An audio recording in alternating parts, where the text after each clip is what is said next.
The planet Zerathis was dying.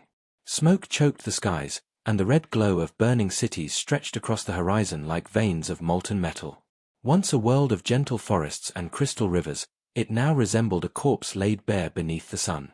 The people of Zerathis, a peaceful and fragile species, huddled in ruined shelters, watching helplessly as alien warlords dominated the skies.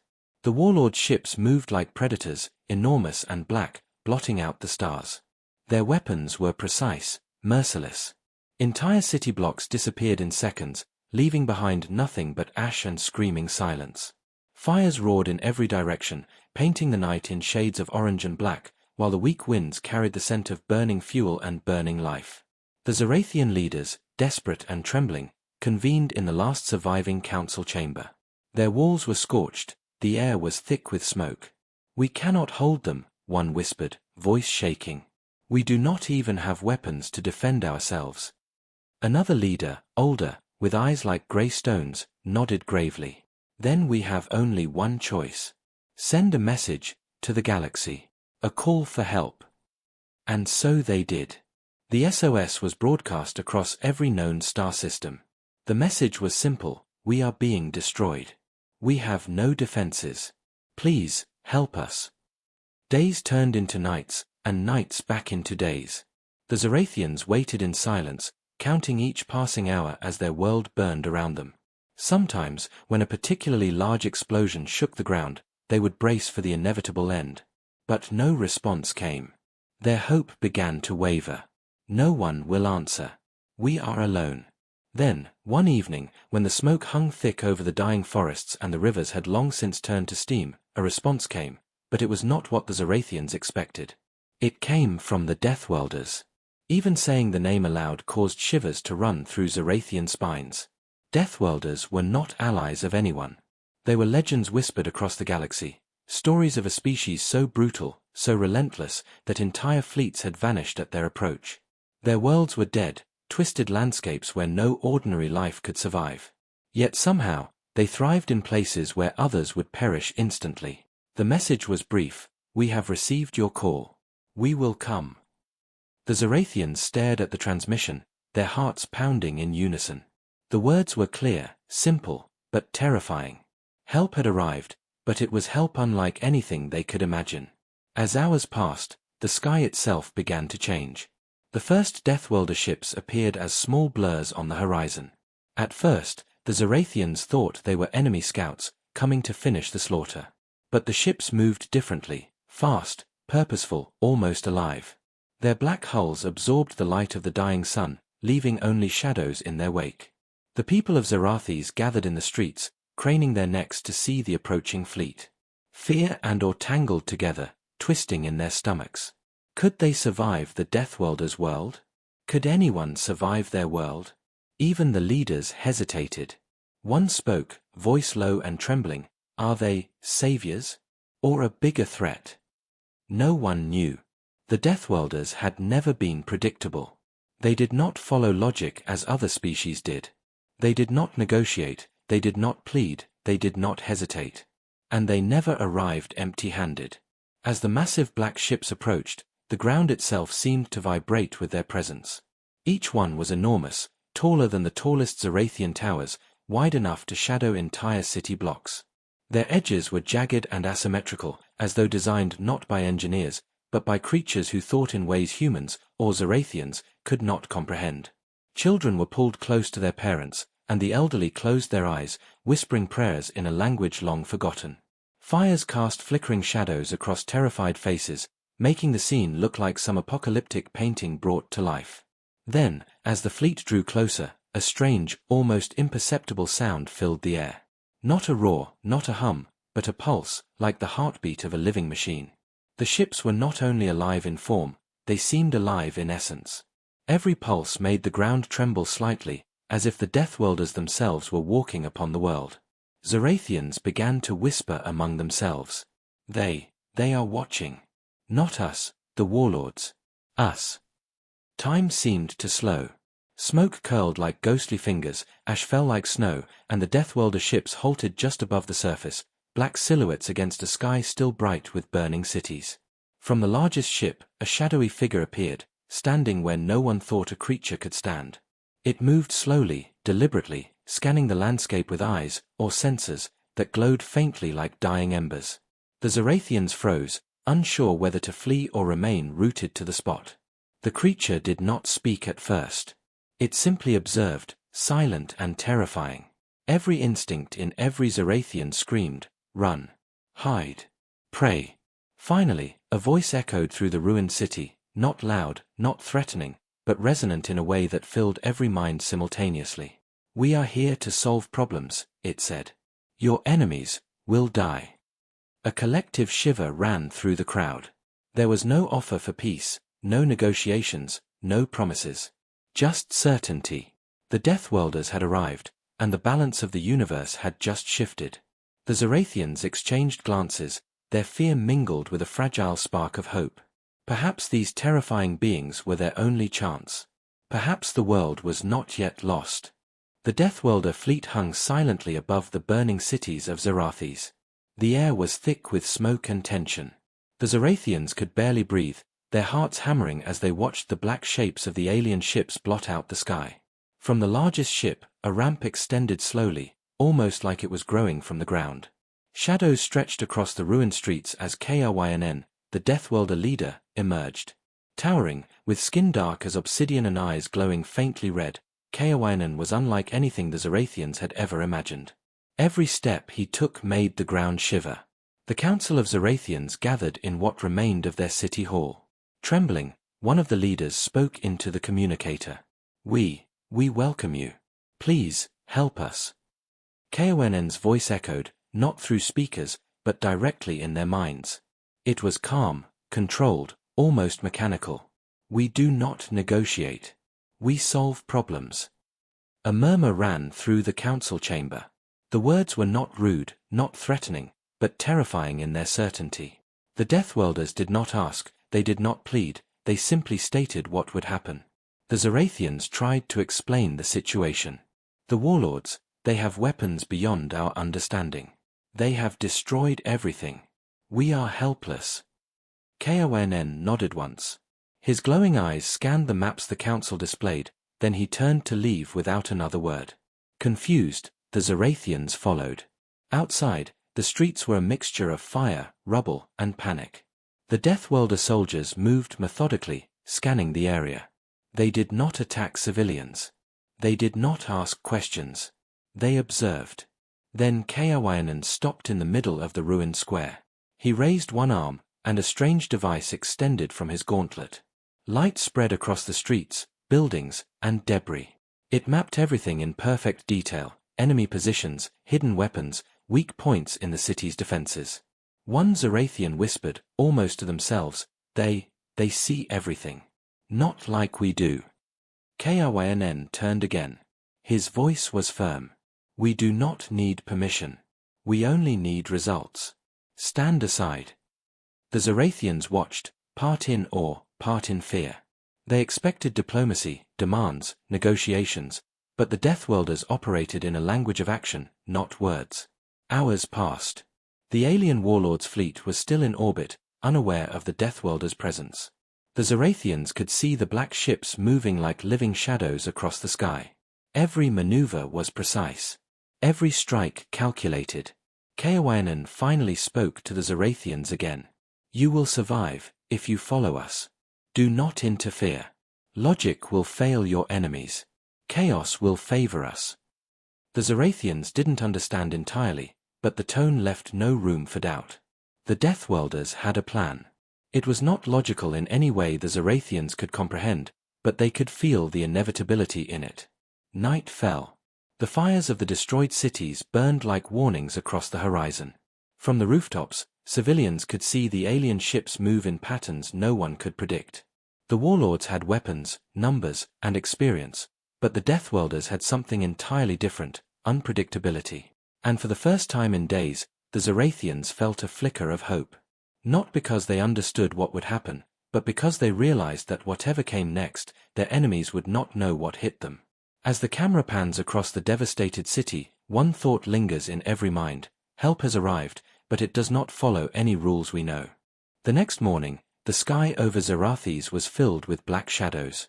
The alien warlords, confident in their numbers and weapons, expected an easy victory. But they were about to learn that the Deathworlders did not fight like anyone else. Kawan stood on the command deck of the largest Deathworlder ship, eyes glowing as he surveyed the enemy fleet. He did not issue long commands. There were no careful plans or drawn-out strategies. Instead, he simply moved, and the rest of the Deathworlders followed instinctively. Their ships twisted and darted like living creatures, changing direction in ways no normal pilot would attempt. One moment they appeared directly in the path of enemy fire, the next they vanished, striking from an entirely unexpected angle. Lasers that should have been deadly missed entirely, as though the Deathworlders were anticipating moves that had not yet been made. The alien warlords panicked. Their logic, honed over thousands of years of warfare, failed against an enemy who did not follow logic. Every calculated maneuver, every predictable attack, became a liability. On the ground, Zarathians watched from shattered windows and smoking streets. They had never seen war like this. The enemy ships, which had seemed invincible just days before, now exploded in bursts of fire, one after another. The Deathworlders did not rely on numbers or brute force. They relied on chaos, unpredictability, and survival instincts sharper than any algorithm. One young Zarathian whispered to another, wide-eyed, they're not fighting by the rules. Nothing they do makes sense, but it works. Kawanen's voice echoed in the minds of the Zarathians again, calm and precise. Logic is predictable. Predictable dies first. We do not die. The alien warlords tried to regroup. They tried to anticipate the Deathworlders' next move. But every time they thought they had a pattern, the Deathworlders changed tactics instantly. Bombers swooped where none should have flown. Fighters struck from angles that made no sense. Defenses that seemed secure one moment were gone the next. A Zarathian elder muttered, trembling, they're rewriting the rules of war. They don't follow patterns. They don't think like anyone else. Kawanen's ships moved as a single organism. One Deathworlder craft would draw fire, then another would strike from behind. Enemy ships exploded before they could understand what had hit them. The skies became a chaotic dance of black and fire, and yet everything moved with terrifying precision. Below, civilians felt both awe and fear.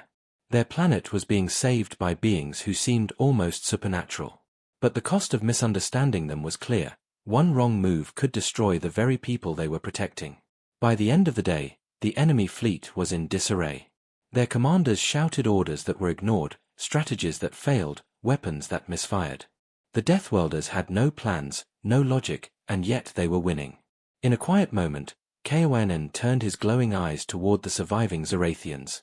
This is only the beginning. Chaos will favor us. Prepare yourselves. The Zarathians realized something incredible. The Deathworlders were not just their protectors, they were a force of nature. Unpredictable, terrifying, unstoppable. And somewhere in the heart of the enemy fleet, the alien warlords began to understand a terrifying truth. Their understanding of war no longer mattered. The sun had barely risen over the scarred cities of Zarathes when the Deathworlders made their move. The alien warlords, still confident in their overwhelming numbers, prepared to strike. Hundreds of ships formed tight formations above the planet, ready to crush the last surviving pockets of resistance. Their weapons glowed, charging for the first devastating volley. They thought victory was certain. But the Deathworlders did not attack in ways anyone could predict. From the shadows of the Black Fleet, small squads of Deathworlder ships darted forward, not together, but in a series of sudden, jagged movements. They split, merged, and reappeared where the enemy least expected them. The warlords' sensors scrambled. Their targeting systems failed. Every calculated maneuver, every precise attack, became useless against the unpredictable tactics of the Deathworlders. Then the first strike hit. A single Deathworlder craft accelerated toward the largest enemy cruiser, appearing almost out of nowhere. It struck with deadly force, tearing through shields and armor as though the laws of physics themselves bent around it. Explosions lit the skies, and panic erupted across the enemy fleet. The Zarathians watched in awe and terror. Cities burned, but somehow, the Deathworlders' strikes avoided harming civilians. Every attack hit only where it was meant to. They were surgical, deadly, and terrifyingly efficient. The alien warlords tried to regroup. Commands were shouted. Formations were realigned. Weapons fired, but the deathworlders anticipated every move. Ships that seemed safe 1 second were obliterated the next. Entire squadrons vanished in flames before anyone could understand what had happened. From the ground, the Zorathians could feel the chaos. Buildings shook. Fires leapt higher. And yet, through the smoke and destruction, the deathworlders moved calmly, deliberately, like predators guiding their prey. Kaoanen's voice echoed through the minds of the Zorathians again. Chaos is the weapon. Predictability is death. Survive, and you will see. The enemy fleet faltered. Panic spread like wildfire. Squadrons collided, weapons misfired, and commanders shouted orders that no one could execute. The alien warlords realized they had underestimated the deathworlders, and that their own logic, their trusted strategies, had become useless. One young Zorathian whispered in disbelief, eyes wide, they don't just fight. They think differently. They're unstoppable. By the end of the first strike, the skies of Zorathes were littered with debris. Dozens of enemy ships had been destroyed. Others fled, confused and broken. The deathworlders, still silent and calm, hovered above the destruction. For the Zorathians, hope returned like a fragile flame. Their world was still in ruins, their cities burned, but survival was now possible. For the alien warlords, fear had replaced confidence. Their might and numbers were meaningless against a force that followed no rules. Kaon looked down at the cities, eyes glowing faintly in the smoke. This is only the beginning, he said. The weak will survive. The strong will learn. And in the silence that followed the first strike, the Zorathians realized the full truth. The deathworlders had come to save them, but on their terms and in ways no one could understand. The suspense remained. How far would the deathworlders go? What other tactics would they use? And could the remaining enemy forces regroup to mount a counterattack, or was this the start of the end for the alien warlords? The alien warlords were in shock. Their fleet, once confident and unstoppable, had been shattered in hours. Ships lay in ruins across the skies of Zorathes, burning debris falling like deadly rain. Commanders barked orders, tried to regroup, but their logic, the one thing they relied on, was failing. Every tactic they had used for centuries now worked against them. From the ground, the Zorathians watched the impossible unfold. Where moments ago their cities had seemed doomed, now hope glimmered. But they knew the battle was not yet over. The enemy still had numbers, and they were desperate. Kaonen hovered above the chaos, eyes glowing. His voice echoed in the minds of the Zorathians again. They believe in patterns. We exist beyond them. Observe, and you will learn. And then the deathworlders began turning the tables. Rather than following predictable attacks, the black ships of the deathworlders started using the enemy's own tactics against them. Enemy squadrons that tried to flank the deathworlders found themselves trapped. Their weapons, designed to strike from angles of logic, were redirected back toward their own lines. Enemy cruisers collided as their pilots panicked, unable to anticipate the unpredictable. Kaoanen's strategy was simple yet terrifying: make the enemy fight themselves.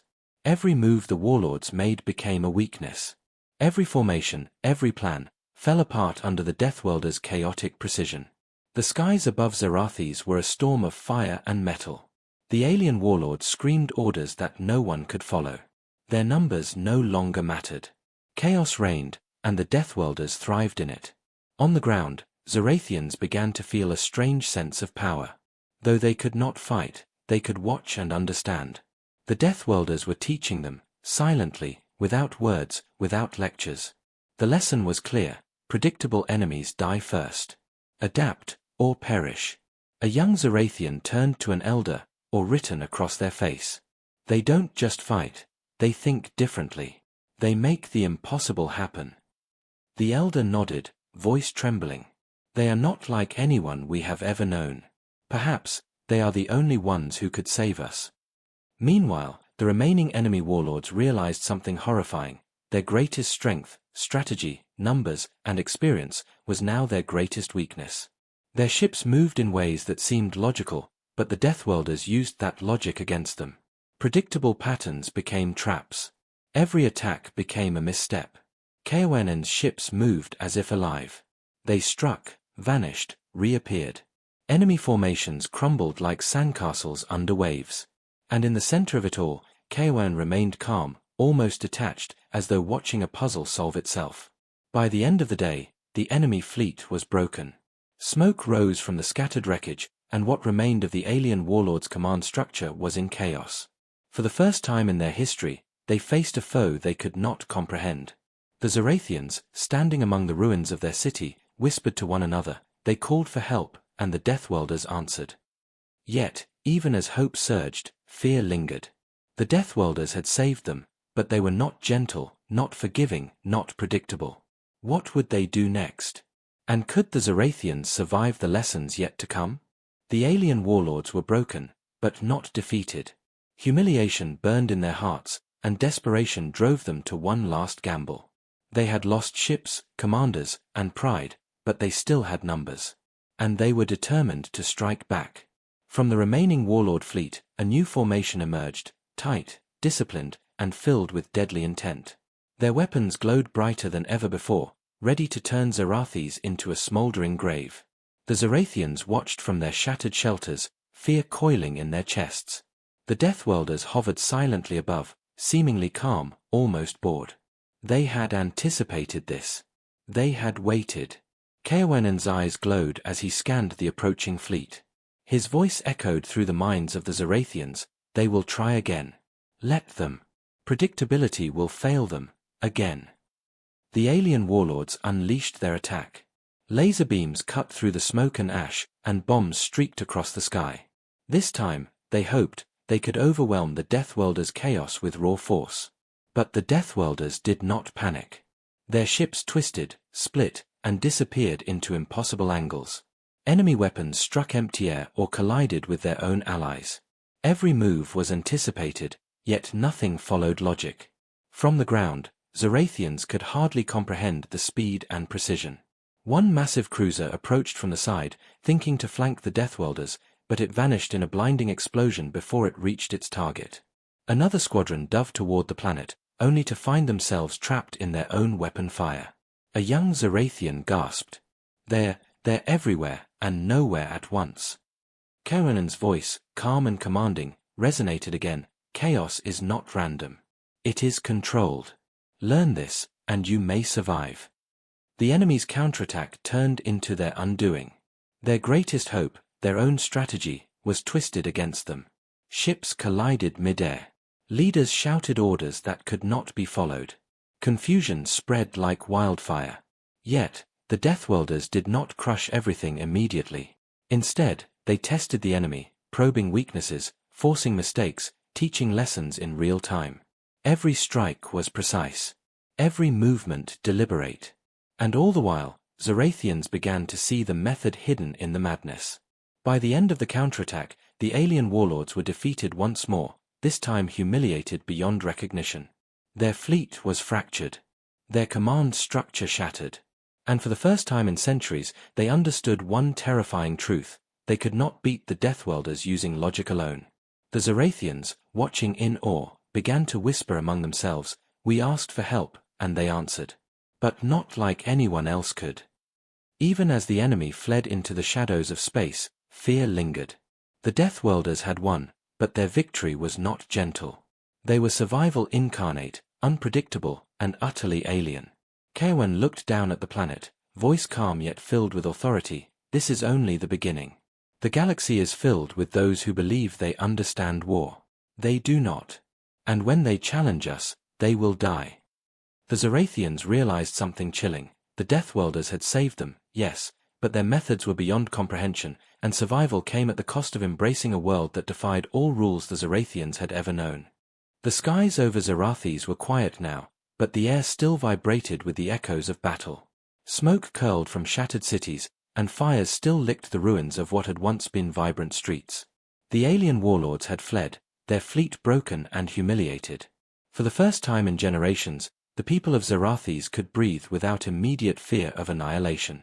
Yet the victory brought no relief. The Deathworlders did not celebrate. They did not smile. They simply observed, scanning the ruins, their glowing eyes taking in every detail. Kaowen, their towering leader, stepped down to the streets. His presence was commanding, terrifying, and yet strangely protective. The Zarathians watched in silence, unsure if they should feel gratitude, fear, or awe. Survival, Kaon said, voice calm and deep, echoing in their minds, is not a gift. It is earned. You watched, you learned. Some of you will adapt. Some will perish. The choice is yours. The Zarathians had survived because of the Deathworlders, but they also realized something profound. Survival did not come from weapons, logic, or plans alone. It came from adaptability, unpredictability, and understanding chaos. The lessons were harsh, but necessary. Small groups of Zarathians approached the Deathworlders, curiosity mingling with fear. They wanted to understand, to learn, to survive. But Kayn gave no easy answers. Instead, he simply demonstrated. Ships moved in ways that defied prediction, strategies unfolded in real time, and the Zarathians began to see the patterns hidden in apparent madness. A young Zarathian whispered to an elder, voice trembling, We could never have done this ourselves. Not like this. Not ever. The elder nodded. We called for help, and we received it from those who live where no one else can. Their ways are beyond us. But perhaps, one day, we will understand enough to survive on our own. Meanwhile, in the skies above Zarathis, the remnants of the alien warlord fleet were regrouping, battered but alive. They had faced the Deathworlders and failed. And now, fear spread through their ranks like wildfire. Across the galaxy, whispers began, the humans, or Deathworlders, are unstoppable. Logic will not save you. Kayn and his fleet remained silent, watching, waiting. The message was clear, the galaxy had changed. Any who challenged the Deathworlders, or those they chose to protect, would meet the same unpredictable fate. For the Zarathians, the aftermath was both terrifying and enlightening. They had survived not because they were strong, but because the Deathworlders had arrived.